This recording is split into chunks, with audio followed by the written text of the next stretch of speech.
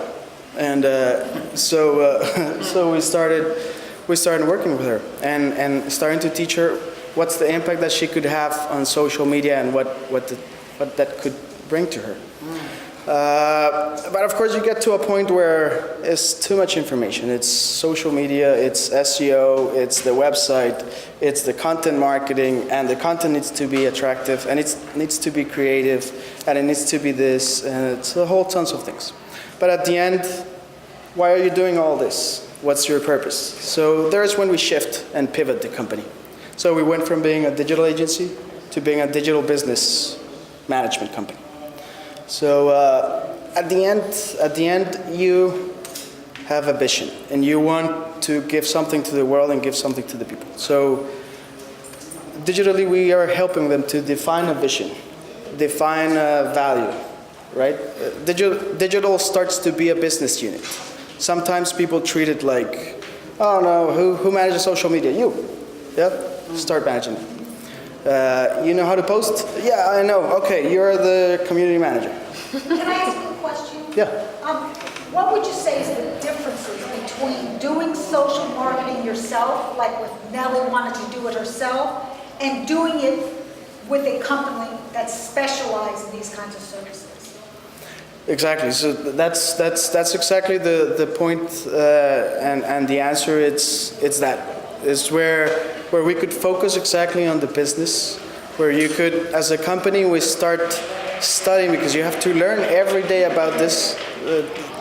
Just coming here, you learn 3 more tools, and you need to be on top of that. So and the artist is an entertainer, and you want him to be the best entertainer ever. He cannot be the best digital marketer because that's not his passion. Mm-hmm. Right? And I don't want to get the focus out of any of our clients.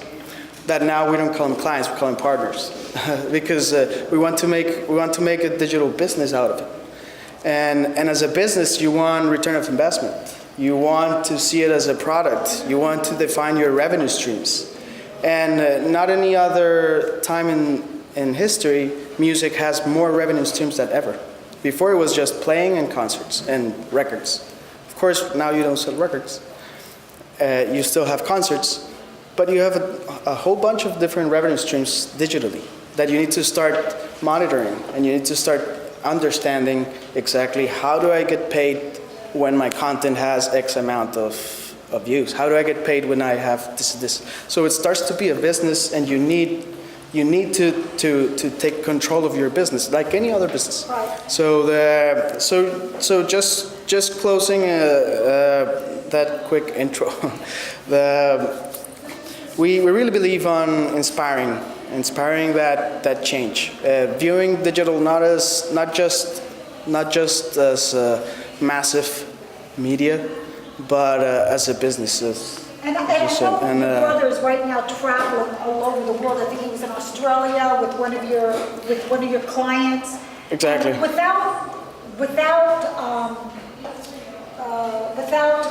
revealing confidential information, I'm very sensitive to things like that. What percentage, because I know some of your celebrity clients were really surprised, what percentage of income did their income rise from when they first came to you and say, help me because I don't know anything about the digital world, and to where they are now? What percentage? Was it an increase of 10%, 20%, 30%? It's, I would say at least 50%. Because they don't really know that. I mean, if you ask all these global talents exactly how much are you making digitally, they don't actually know it.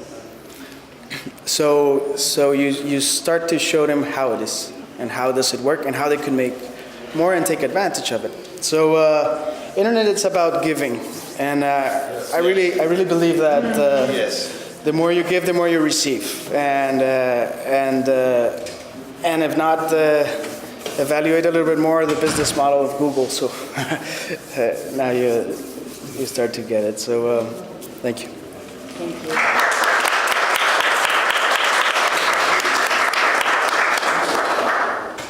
I don't want to cut into my last two panelists, but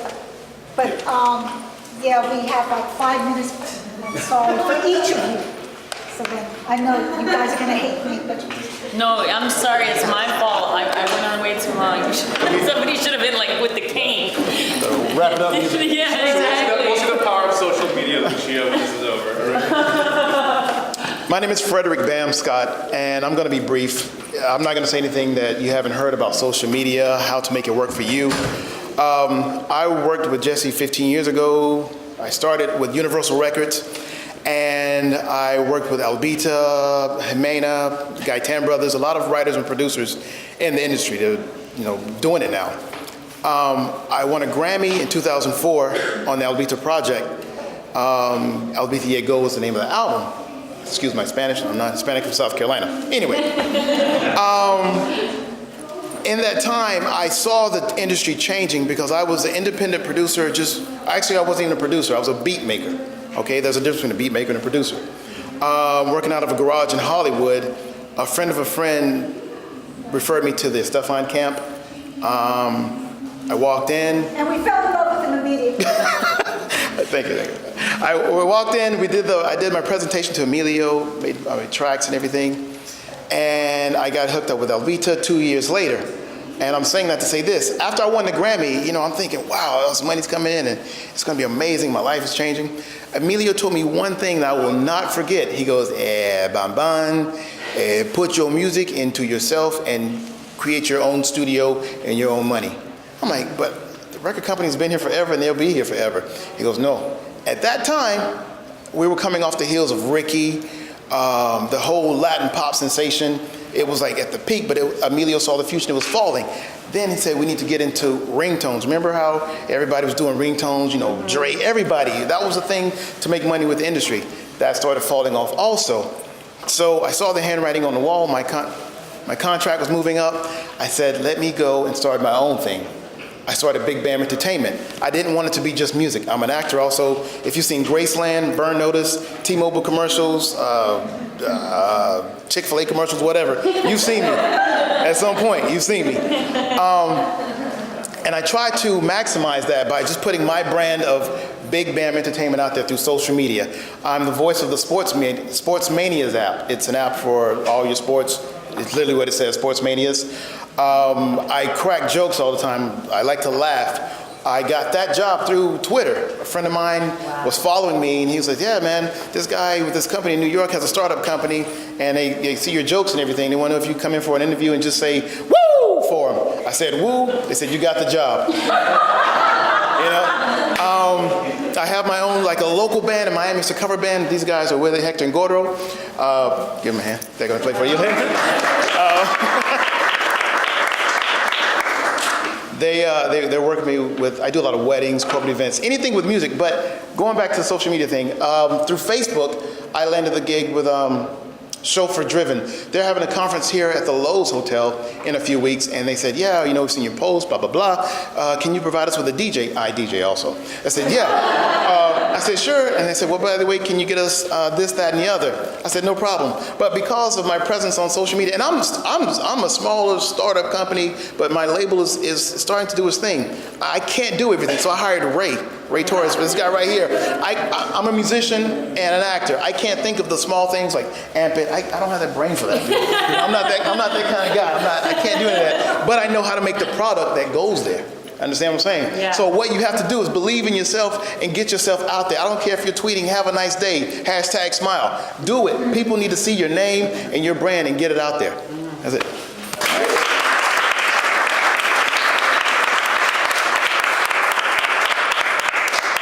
Come on down. Come on down.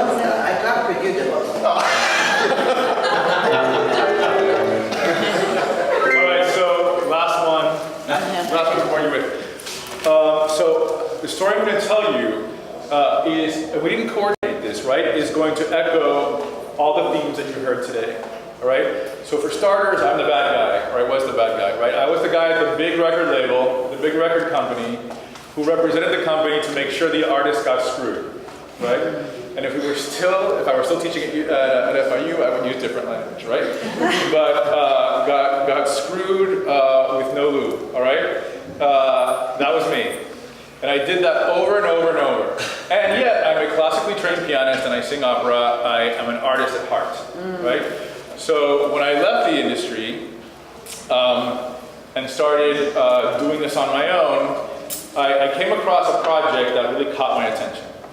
A very, very close friend of mine from college introduced me to the guy who was then his boyfriend. Young guy, enormously talented singer-songwriter who was writing all across the board, right? His musical voice was very disparate. He didn't have a focus. He didn't have a focus for himself. So I worked on him musically, on the music side, for many years to help him find his voice. One day, he finally decided to come out of the closet completely, so to speak, musically and, about him being gay. His name is Steve Grand. You need to write that down and Google him immediately because this guy was a sensation.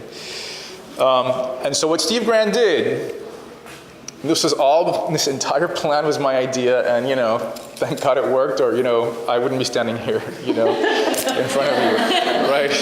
Probably would have ended my life. So Steve Grand wrote one of the best songs I've ever heard, All American Boy, right? You got to hear it. He wrote the song, and then he paid for the video out of his own pocket. He recorded the video, edited it with him and some friends, all done locally, posted it on all social media channels, right, on July 3rd, right, All American Boy, so was capitalizing on the theme of Americanism so that it would go viral by July 4th.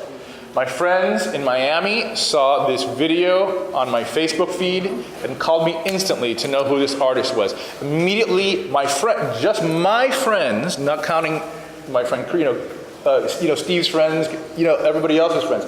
Just my friends hooked this guy up with interviews at The Advocate, with Out magazine, with all kinds of newspapers.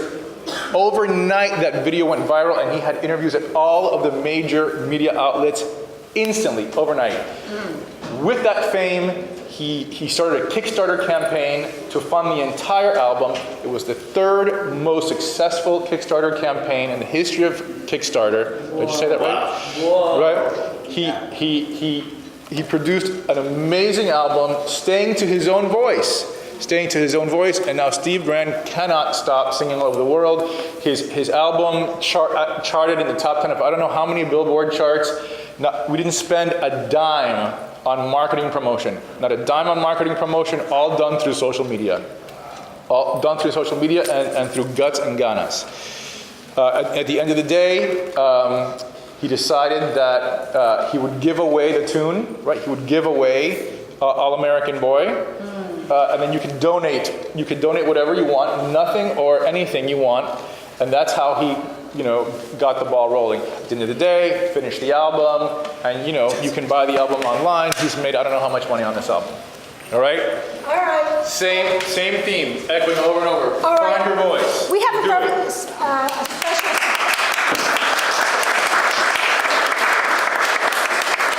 I wanted to give you guys a little special surprise. These are two fabulous performers, Hector Gomez and Gordo Castillo. They are local performers. They did me a huge favor. Literally within an hour today, they begged and pleaded, and they came today. And the reason I wanted them to perform for you guys is for you to recognize that every moment of your life, you have the ability to create content and be able to utilize it on your social media platforms and to make something of it. So without further ado, and they're going to be performing now from now on at Margarita. We made the audition. We have the opportunity to do the audition in Margaritaville. Okay, Margaritaville. So they're going to perform some music. If you want to put it on your social media platforms, please do. Create your own content. Use some of it a little. Do something with it. Go on, you guys.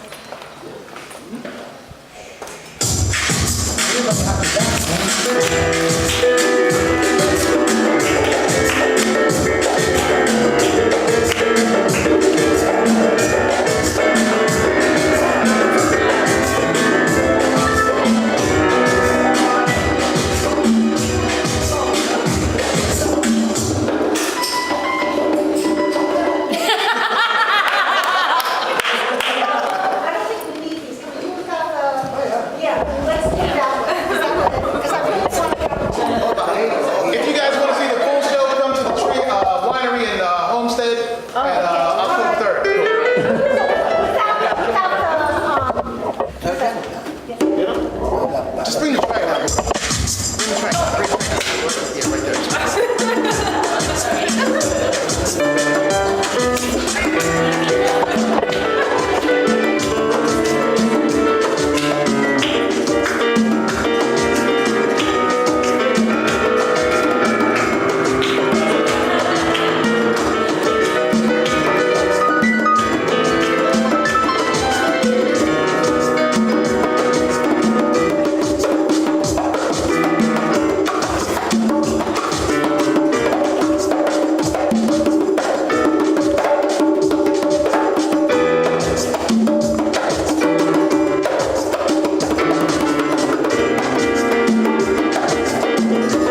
imagine many of you work in advocacy. Raise your hand if you work in advocacy. Right? How about if you work in the mix between advocacy and politics, social causes, social change? Raise your hand. I think pretty much all of us are in the business of social change, right? So thank you so much for coming today. What we're going to do in this session is that we're going to share with you some of the newest tools on digital advocacy. And also, we have Mike Moschella, who's on his way here. Lots of air travels today. He's flying from DC. That is going to share a study on social media for politics and government. So thank you so much. So I am Jimena Herzog, and I am one of the founders of. How do I move this? Maybe use the keyboard, the arrows. Okay, great. And I am one of the founders of Phone to Action, that is a civic technology platform based in Washington, D.C. And, I have a background in education, government, as well as lots of work in advocacy. We have some little tags about us because it's easy to describe us that way. John, who's next to me, is also with Phone to Action, but he's also the founder of Catalyst, which is a digital strategy company that's done tremendous work on not just advocacy campaigns, but campaigns of a larger scale. And Mike Moschella, who's coming later, is one of the probably most progressive and interesting leaders in political campaigning, and he's the founder of the Organizer Center. The Organizer Center is a little bit of a hub, clearinghouse, where you can find strategy and tactics for political campaigning, but also for advocacy. Why are we here? So you probably have heard a little bit about the new field of civic technology. This is new because a few years ago, we didn't have APIs, we didn't have all of the information that we have today stored in the cloud. We didn't have that many mobile phones, and certainly not smartphones. And with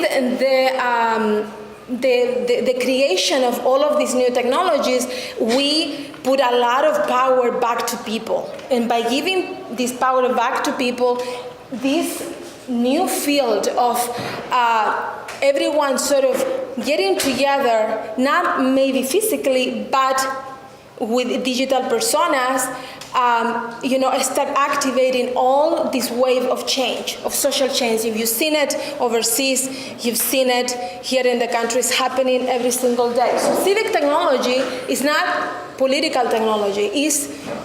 It's not based on lawmakers, and what they do is based on what people can do to advance social change. And we're very proud to be part of this new field.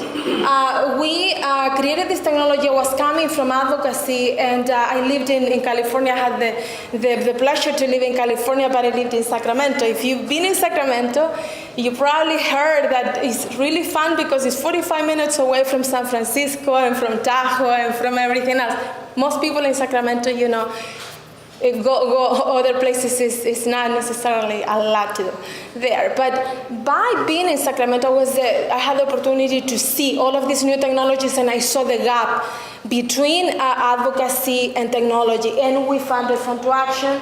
We were able to be very successful, in helping causes to have some kind of to move the needle on social causes.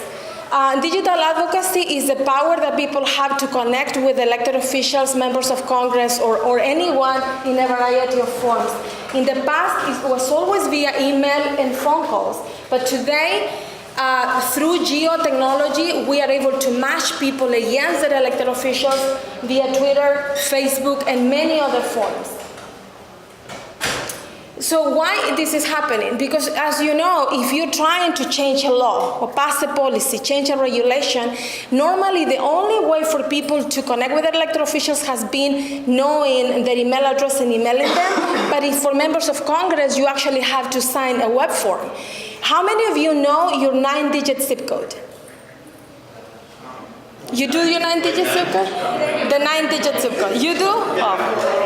Wow. You are one of the few, because when you sign a web form to connect with your senators or House representatives, you actually, for the most part, you have to know it. You also have to do it from a computer.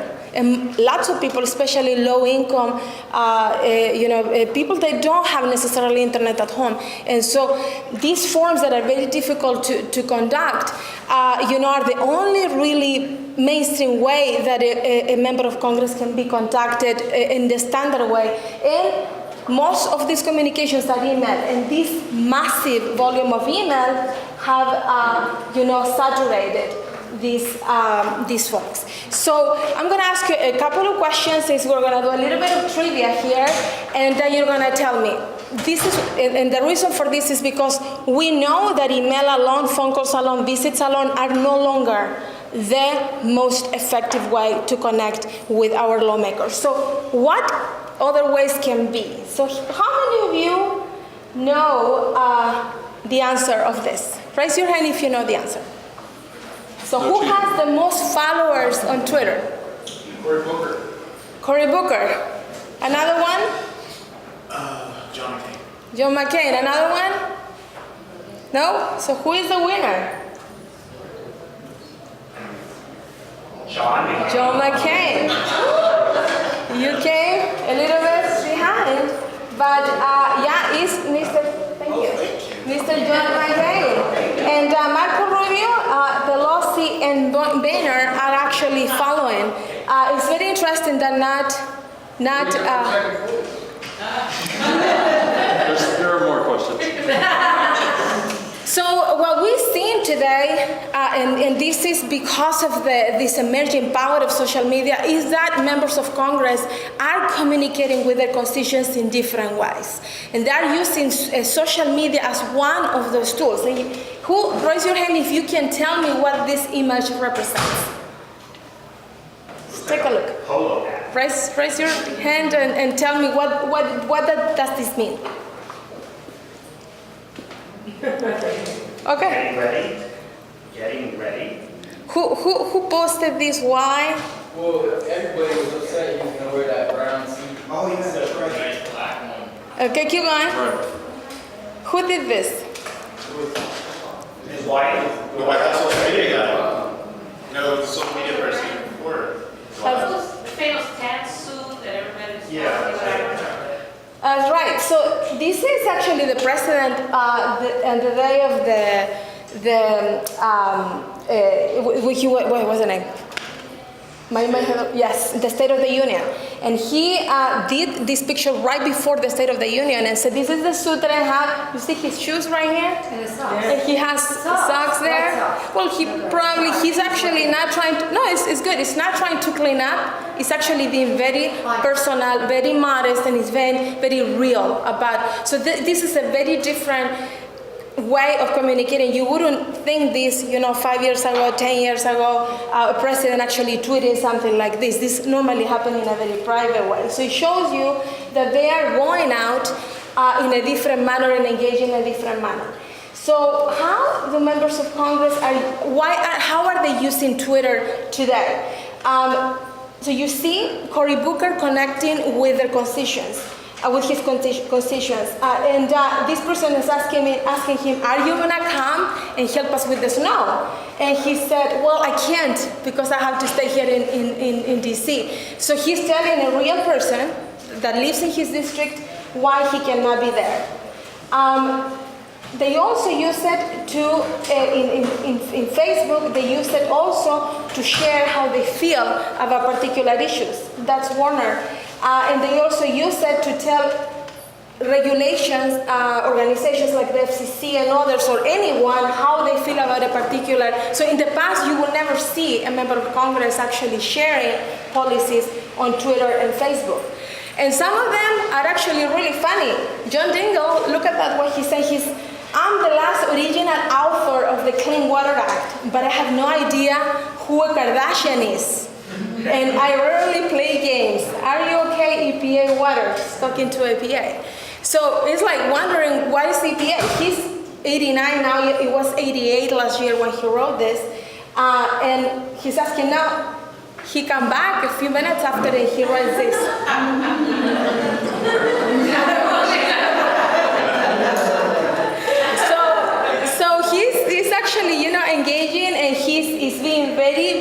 personal about it. One of the myths that social media is only for youngsters, is debunked here, that, John Dingell is actually, he was one of the oldest members of Congress and is very active on social media. So where are we going with all of this? We're going to show you how our tools created to connect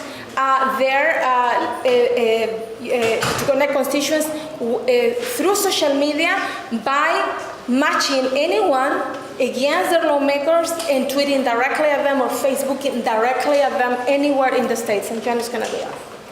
Thank you, Jimena. Thank you, everyone, for coming. This is really great to have a full room here. So building off what Jimena is talking about, digital tools and social media are empowering very passionate people to take action and connect with their legislators. And organizations are using Phone to Action to empower those movements and to connect those advocates with their elected officials. So, looking at it from the advocate's perspective, it's really easy now to connect with your elected official. So using your mobile phone, and that's a huge part of what Phone to Action is, you can enter your address and easily get matched up with your local representative, your federal senator, your governor, and make a phone call, send an email, a tweet, or a Facebook message. Oh, wait. So before we go to the next slide, you might have had a little cheat sheet there. We want to know how many adults, what percentage of adults are actually on social media? Any guesses? Raise your hand. Raise your hand. Raise your hand. Hold on. Age range, so 18 and over? All of, 18 and over, adults. In the US? No Googling, no Googling. In the US. 80 something. Oh, you've already gotten one. 80%. 80 something. 80 something. 75. One at a time, raise your hand. 75%. 89? 89? 70%. 70. Okay, let's go to the next one. Who is the closest one, I guess? It was, I believe, what's your name? Maria, okay. Close. It fluctuates. So what this is telling us, and what we've done as Phone to Action, is we've built our tools around these two very important trends, and that's social media usage and penetration in adults, and also what Jimena was talking about, which is social media usage by members of Congress. On the other side, we have smartphone penetration, and that by the end of this year, according to the Pew Foundation, is going to be close to 85%. So looking at the intersection of smartphone penetration and social media, you can see that people are taking action from their phones anywhere in the world. And so our tools are empowering those people to do that. And it's really changing the way that these campaigns are having success. So no. Oh, do we have Question. Oh, right. Our next question. Okay. So what percentage of the U.S. House of Representatives do you think is on Twitter? Okay. Let's start with you. 85. Okay. In the back? 70%. 70%. Okay. 95. 95. 75. 100? Okay. You win. It's 97% of the House of Representatives. You said 95? Oh, okay. All right. Yeah.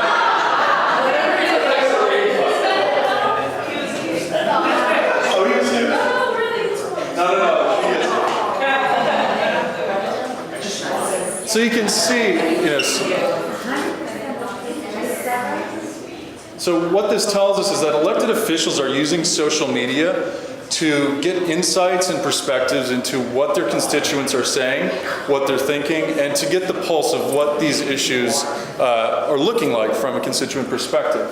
You can see at the federal level, 100% of the U.S. Senate is on Facebook and Twitter, 97% of the U.S. House. Governors, very high percentage, and you can see we start to have a mix down on the cabinet level. When you get down to local politics, it's a little bit less, but that number is going up. And what that tells us is that even on local issues, this is really important to use these tools if you want to make an impact as an organization or a movement.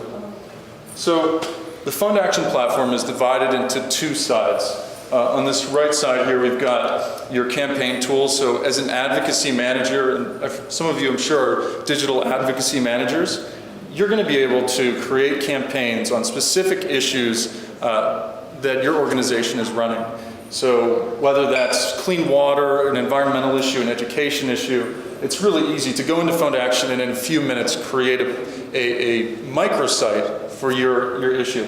You can actually text message your supporters from our platform, which, given the inbox competitiveness that email is experiencing, that's a really huge advantage to be able to send a text message to your advocates and to be able to reach them, again, on their smartphone.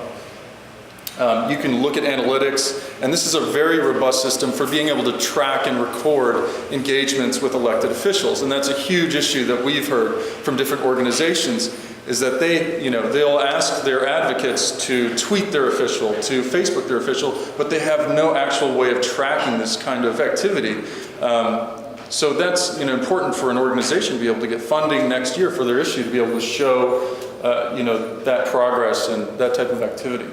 On the left side, that's to show what different tools we give organizations to connect their advocates with their officials. So it's a petition tool, a tweeting tool, email, etc., what we've already gone over here. So here's a look at some of our partners.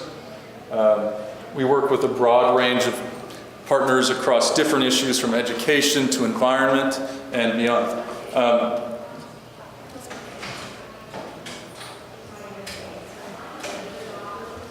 Okay.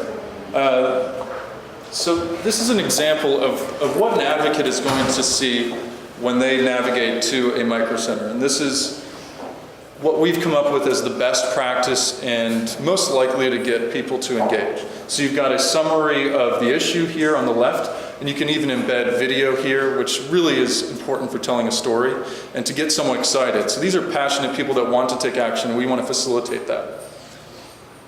On the right side, you can notice that there are just a few different forms that you have to fill out as an advocate, and that's a huge challenge that we've identified, and that's reducing the number of fields that an advocate has to fill out. If you go to a congressional web form, it asks you for maybe 8 to 10 different things. It's a really big pain to actually do this. And so reducing that makes it all the more likely that someone's going to actually go ahead and complete that and send the email and send the tweet.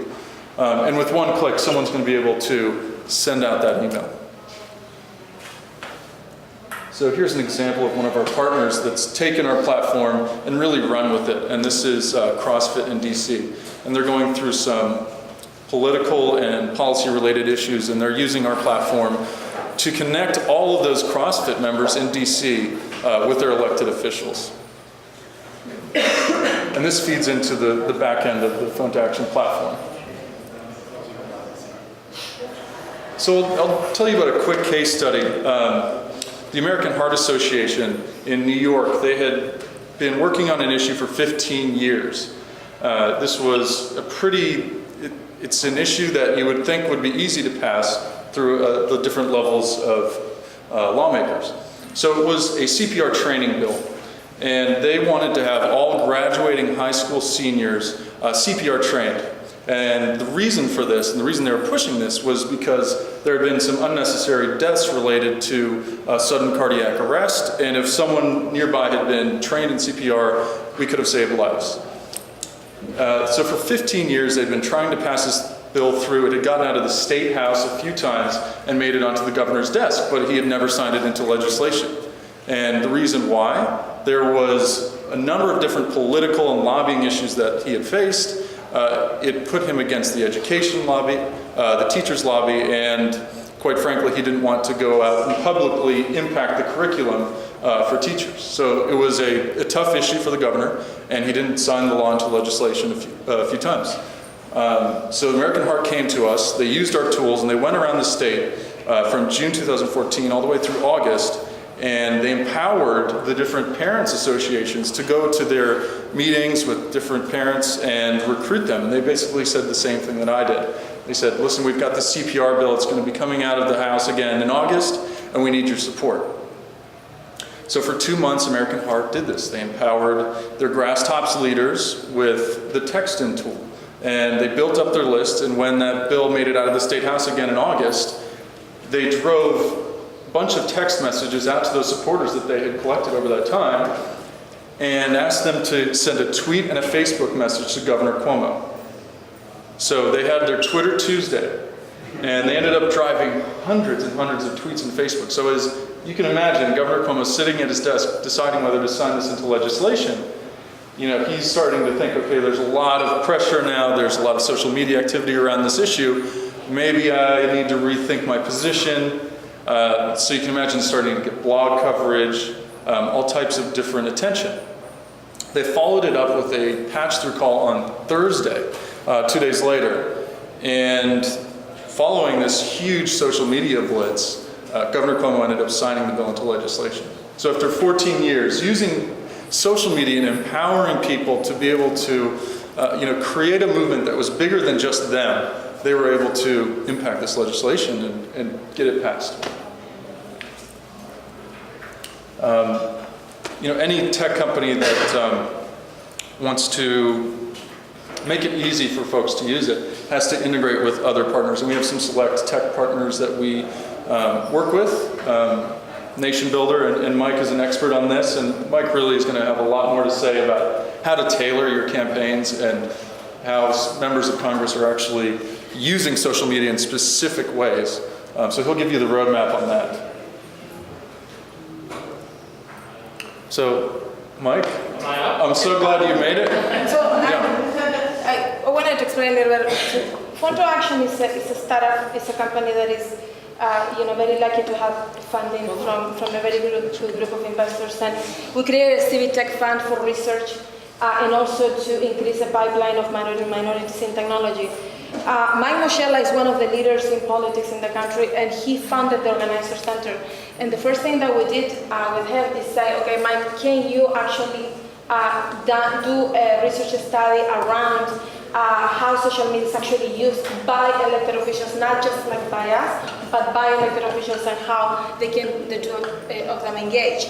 And Mike is gonna share with you now what he found. The study was just released a couple of days ago. So Mike. And I put together some special Miami stats just for all of you. Thank you for the intro. I got here just on time, grand entrance, compliments of American Airlines flight delays.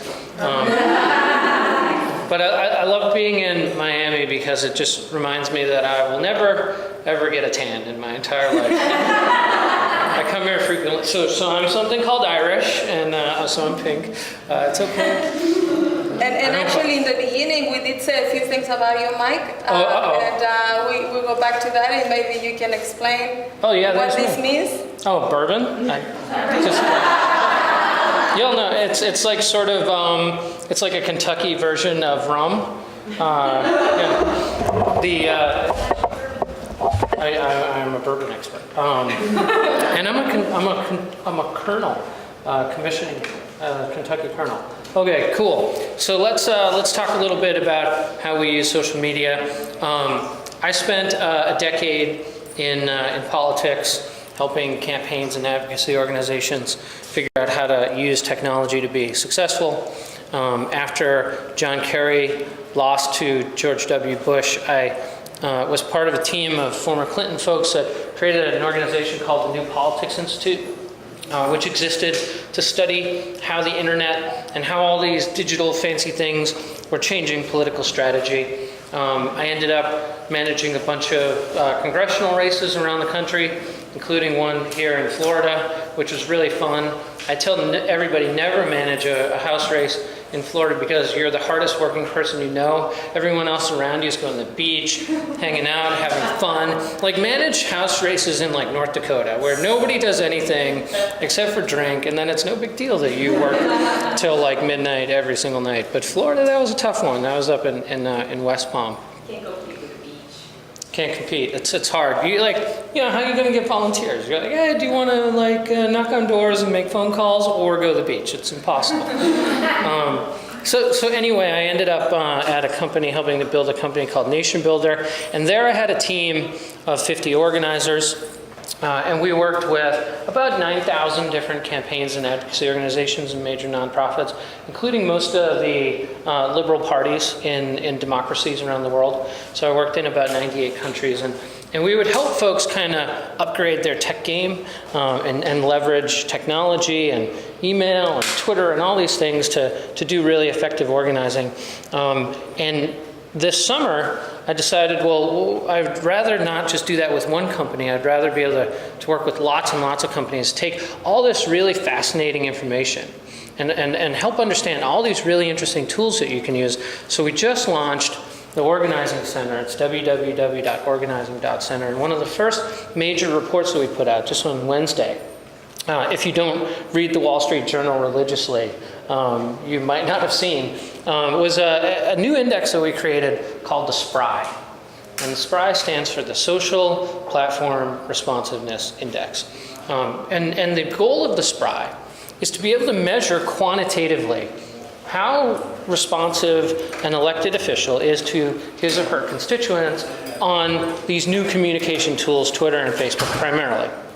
Now, I personally have been obsessed for about half of my life with how people engage in politics and really what the fundamental relationship is between a leader and the citizens. I think that question is sort of like really the underpinning of democracy. And if you look at like human advancement throughout humanity, it's very closely related. Societies do really well when leaders are really, really responsive.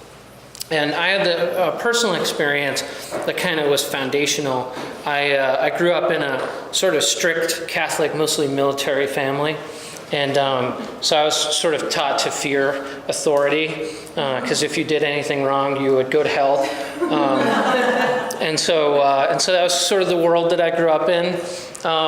Probably actually not too different from like many Catholic, Latin American influence households, where you have sort of like very masculine driving, like, do this because I say so culture.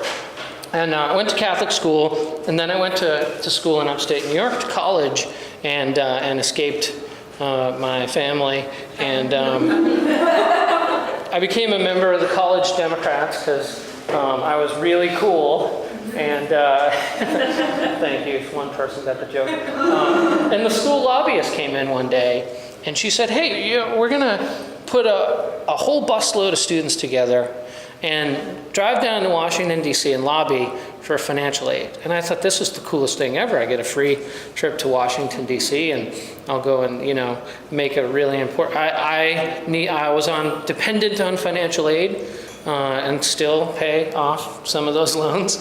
So we went down to Washington, D.C., and at the time, my parents' representative, where we lived, was a guy named, I'm from Boston, a guy named Bill Delahunt. And he represented the South Shore of Boston and Cape Cod. So this would be like Joe Garcia's seat, or Joe Garcia's old seat, probably here. And Bill Delahunt was a sort of a notorious eccentric. Anybody ever see Alpha House? The show with like John Goodman about the House of Congressmen. He was in the real Alpha House with Chuck Schumer and some other people. But Bill Delahunt was like sort of a weird guy. He only wore Massachusetts-themed ties and just did things that were nutty. And I went into the office, and I was just this kid. I was an 18-year-old kid. And Congressman Delahunt treated me and received me as if I was like a really important visiting dignitary. Like he was my long-term friend. And I was amazed by this because it totally shifted my whole worldview that authority is sort of to be feared and don't do anything wrong. And here I was, this 18-year-old kid who just had a point of view, and here's a congressman, one of the most powerful people in the world, who really wants to talk policy with me. And I went back every year, and so Congressman Delahunt and I kind of it was like, hey, Mike, and the office, they knew I'd come in, and they're like, hey, we voted for all the things. They were really supportive financially, and that was awesome. And I just think the world should kind of have a lot of Congressman Delahunts where you all can have a lot of relationships like that. And Twitter and Facebook and all these new communication tools really help us to do that if we use them well. So the question was, well, how does it really work? So we created this index to start to measure it. Who are the Bill Delahunts? And the index it includes 4 main components. So how many people do you have on your Twitter and your Facebook compared to the rest of the people in your governing body? Plus, how interactive and engaged are you? So primarily, if I start a conversation with you, if I'm a nobody and I start tweeting at you or Facebooking, will you actually respond? Will you get me to the right person in your office? Will you write back to me? Will you address the concern? If, something's wrong with the bus and you tweeted me, do I actually care about it? And in order to do that, I have a team that will literally review months of the data to go through. And in about a snapshot of a month, you can kind of tell if somebody responds or not. And then we assign some numbers to that. So if we go to the next slide, I'll show you some interesting things.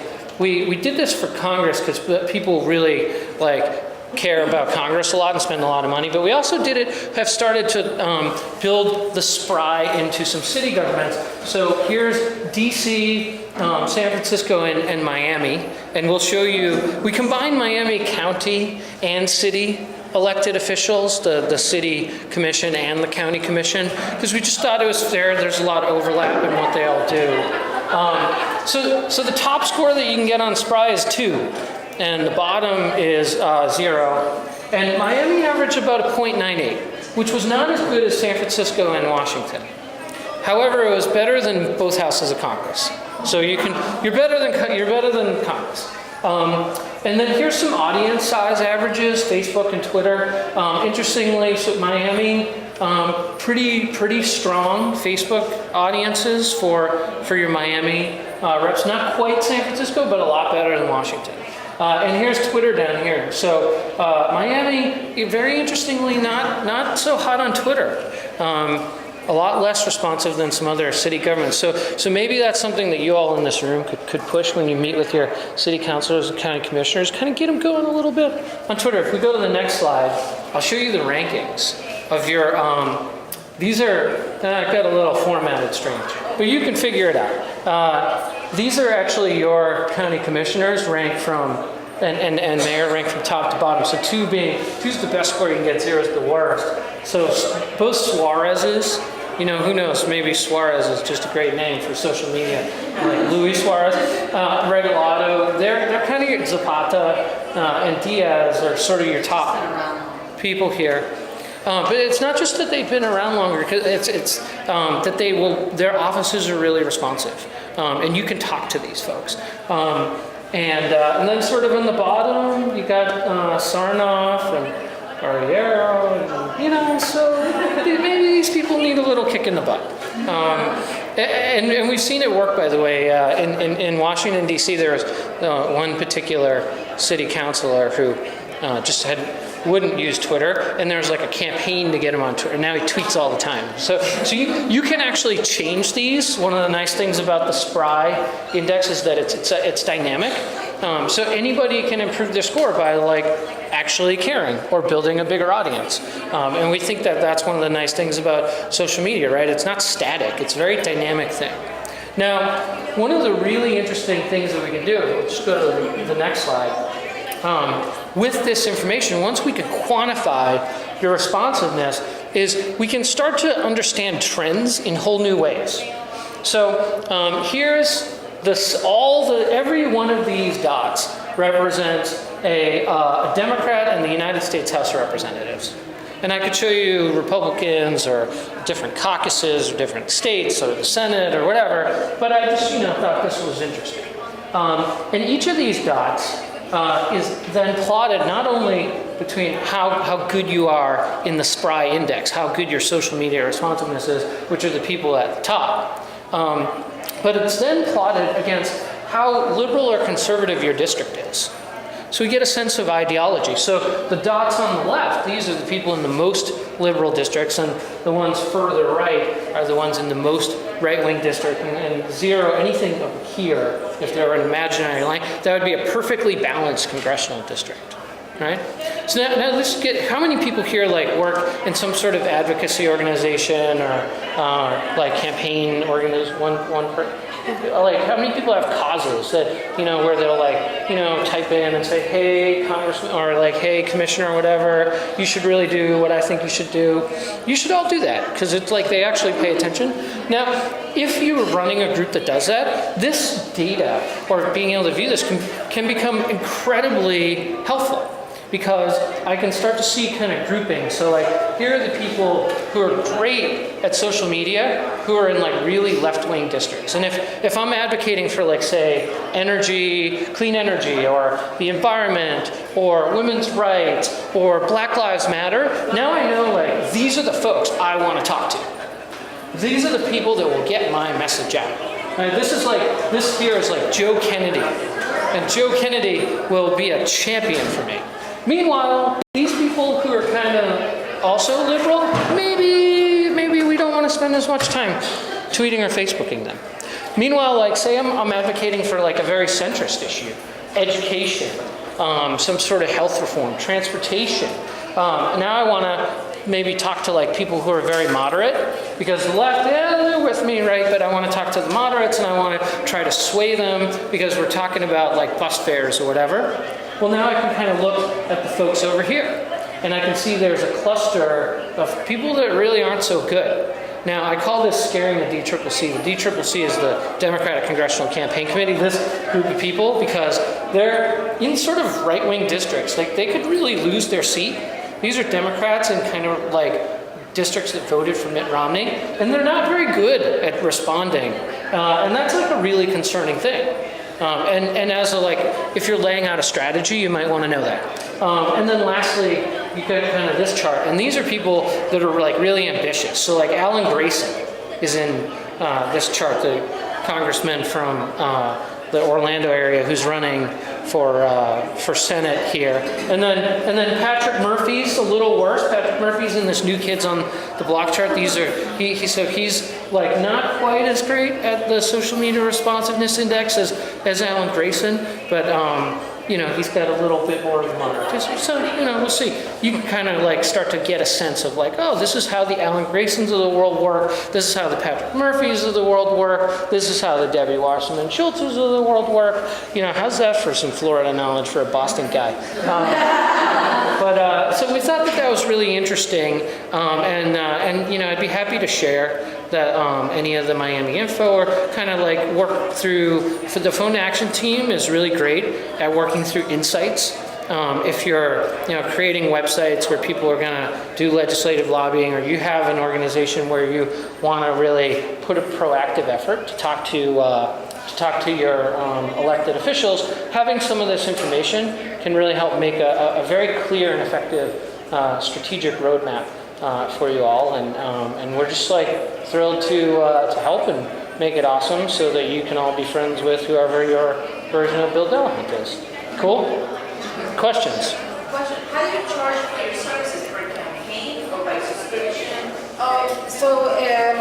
For Phone to Action, it's software, subscription, and you get trained and support all the time. But it's a self-service platform. What's the average time of a user, you know, like the company you work, a group subscribe? What's the average length of time that they utilize your services? 6 months, a year? I mean, most people, you know, that are in advocacy, they try to have a sustainable relationship with their users. So they have some companies that will send us a selfie about this, or let's celebrate Earth Day. So it's not all about communicating with the lawmaker, it's also about, you know, engaging with each other. So, you know, it could be 6 months. Most people try to do this, organizations do it over time, through the years. Good question. Like, anyone want to like challenge me? Come on, you're not as fun as like the geeks in DC. Like, oh, the guy's got stats. We agree. You know.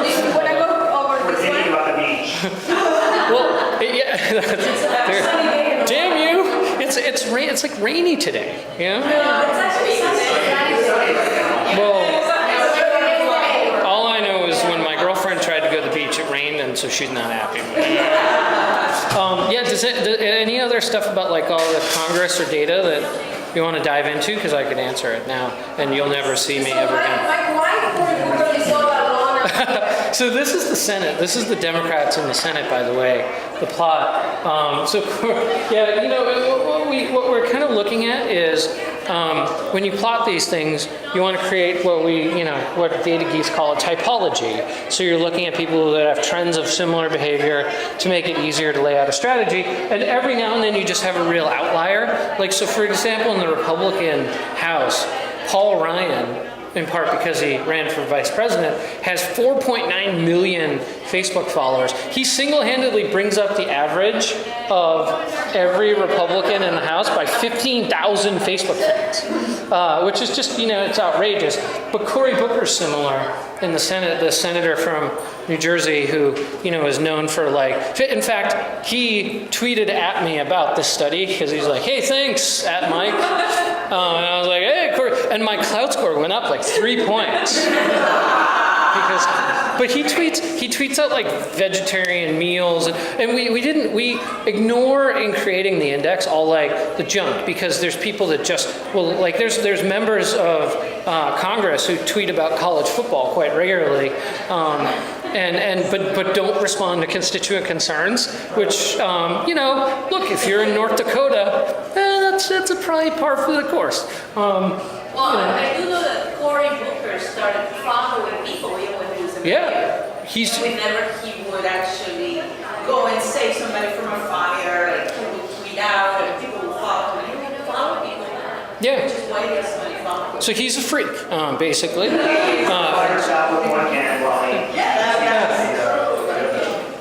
the Senate, there's a couple interesting things about the Democratic Senate. One is that, so you got a lot of people, obviously, in Senate seats that are almost always going to be for Democrats. So California, New York, Massachusetts. These elections aren't typically very competitive.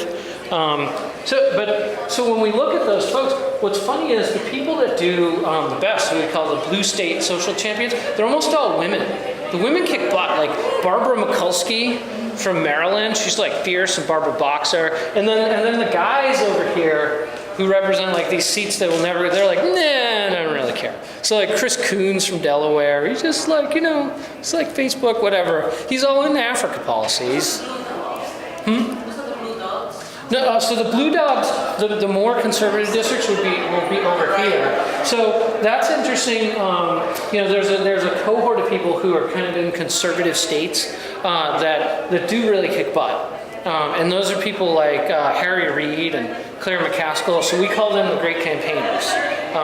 They've had really tough re-elections, and they've leveraged social. So you can start to see some of these, everybody knows, Harry Reid was impossible to beat. For those of you who don't know the story of Harry Reid, when he was a kid, he walked 20 miles to go to school because he lived in the middle of nowhere in Nevada, in this town called Searchlight, Nevada, and he literally had to walk 20 miles to go to school. And he was like a boxing champion who then became the prosecutor who took down a lot of the mobbed up casinos. He has to remote start his car. Because there's been so many attempts to blow up his car, so he has to have a remote starter. But he's just a tough son of a bitch, but he's great, and he's an old guy. He's just like this old peaceful guy. You'd never know it. But he's up here, and then there's some people that have a little bit of a problem. Yeah. In general, on the West Coast, folks are like better at tweeting everything better than they exist. Everything kind of trends out. So yeah, the West Coast is a little better, but it's not because because San Francisco. What it is because there's a lot of really safe districts where there's so Karen Bass from Los Angeles loves social media, but you know what? It trends actually more along with the Congressional Black Caucus, who's really good. So it's like the Barbara Lees and the Karen Basses who do the best. The white folks don't do as well in the sort of Seattle, Portland, San Francisco, hipster world. It's the Black Caucus that kicks butt. It's interesting. We do notice some trends where states kind of have behavioral patterns. So Tennessee scores really high on the SPRI index. I think a part of it is because the Tea Party is really prevalent in Tennessee, and if you're a Republican who's sort of like sane and you're not really responsive to the Tea Party, they'll kind of throw you out of office. So there's a couple folks, like just Tennessee, everybody kicks butt. Wisconsin was also really good, and then there's some states where like everybody just got together and they stink at it, like Pennsylvania. So, they make like good beer and good chocolate in Pennsylvania, but not much else. Question? Do you, in your experience, have there been any campaigns that have used social media against their own, against themselves? To their own like chagrin? Yeah. Yeah, there have been. Anthony Weiner would probably be, he would be the poster child. I just like, what? Oh, you should probably Google it. We're trying to keep it PG-13 here, so. Yeah. What do you think is like the next, do you see Congressman Snapchatting in the future? So what's the next tool that's going to be like? So Snapchat's already big. In fact, so one of the interesting trends with Snapchat, one of the top programmers for Snapchat, a guy named Ilya Hickinson, used to work with me. And so I've been kind of working behind the scenes with Snapchat to help their political business grow. One of the things that's interesting about Snapchat is that like a lot of political campaign consultants now use Snapchat so that it makes it harder for them to get busted for saying things that they would never want to see in the press. But yeah, Snapchat will be big in Stories, yeah. We're starting to see already stories, advocate stories on Snapchat and also on Tinder. So it's that's really. But now, you can take a screen picture of Snapchat anyway, so you still. yeah, it's just harder. You have to be like really on the ball. It's harder to dig. I think it's all about also meeting people where they are. If you talk to any 14-year-old to 20-year-old, Snapchat is where they are. And so it's meeting people where they are. In rural communities, Facebook is still the tool that they use, maybe not so much Twitter. So it's not so much about thinking Twitter and Facebook is, it's more about what people like to use as well as what lawmakers are using. Yeah. So they're giving me the sign over there, so I want to finish with one thing. So part of the philosophy that we have with Contraction is that people love their phones. How many of you did not bring your phone today? You feel naked. Right? And so we had a little contest, so you can text SMW for Social Media Week to 52886 if you want to participate. And we have a little gift card for you. We had some people that did it before, and it's fine, and we're going to randomize it really quick to do. If you want to use tools like this when you do events, let us know, and do so is really engaging. So, final remarks, Mike? Final remarks? Well, I would just say like final remarks are, we've now entered a world in which what I call multi-channel communications are really important. You cannot rely on just email or just this or just that. You have to have a lot of ways to cut through if you have a message. And platforms like Phone to Action let you do that. Understanding how people are receptive to different platforms really help you do that. And that's the key. You gotta use all the tools in the toolkit.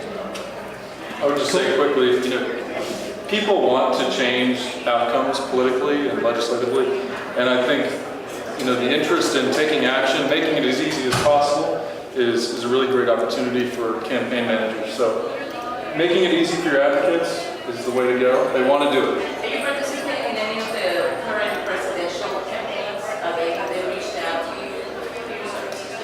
I've talked to literally every single presidential campaign except for Ted Cruz and Donald Trump. Except for Ted Cruz and Yeah, they're interesting folks.